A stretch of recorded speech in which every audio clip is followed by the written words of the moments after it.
adik-adik, kembali lagi bersama kami ya. Kali ini kita akan membahas tentang psycholinguistic in general.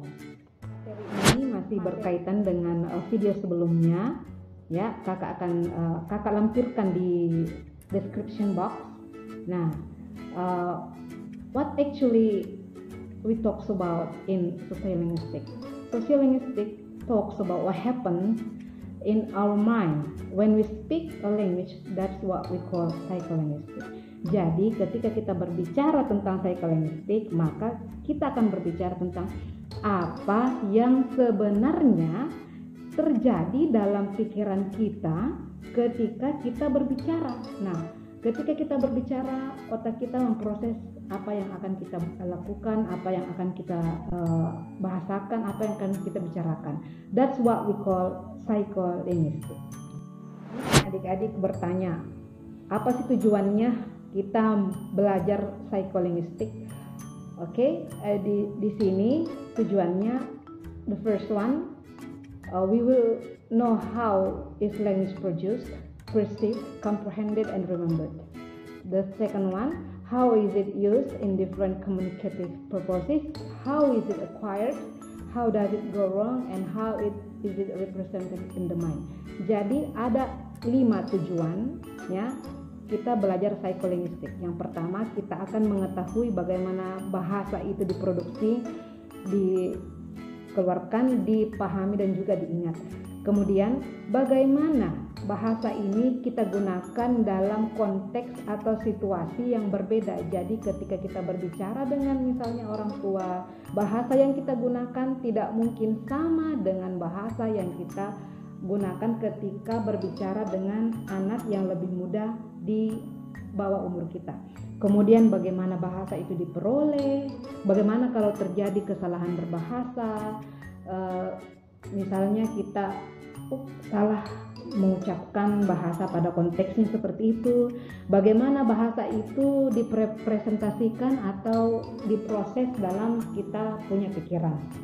Setelah kita mengetahui tujuan belajar psycholinguistic, maka sekarang kita melihat tentang scope atau limitation atau batasan ruang lingkup tentang psycholinguistic. Ada 4 poin.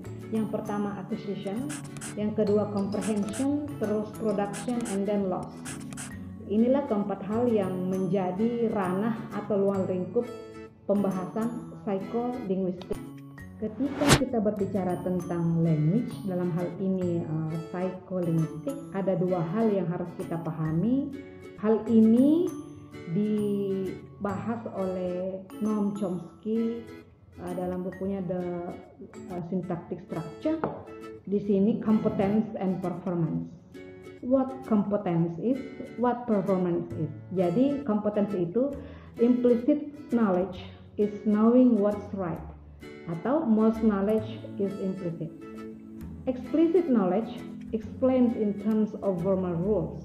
Sementara performance, it is what one does, how language is used. Dengan kata lain, kompetensi itu merupakan ilmunya, baik itu secara implisit maupun eksplisit, atau baik secara tersirat maupun tersurat. Maksudnya tersirat, ilmu di balik bahasa itu sendiri, sementara eksplisit adalah bentuk aturan dalam bentuk misalnya structures-nya, grammar-nya. Sementara performance adalah apa atau bahasa yang kita perform, bahasa yang kita keluarkan berdasarkan pengetahuan kita dari kompetensi atau implisit dan eksplisit ini. Jadi ceritanya atau bahasa sederhananya, kompetensi itu is the knowledge, while performance is the usage, seperti itu. Jadi apa yang kita pelajari dalam psycholinguistic?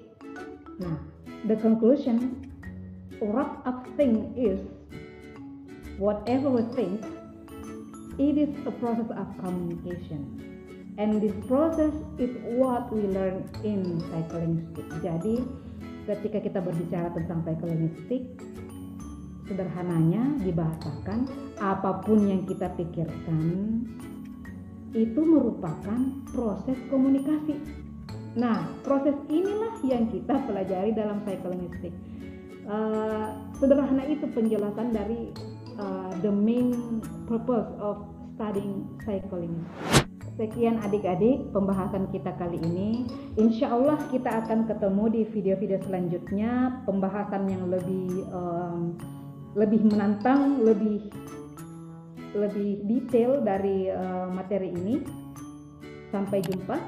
Assalamualaikum warahmatullahi wabarakatuh.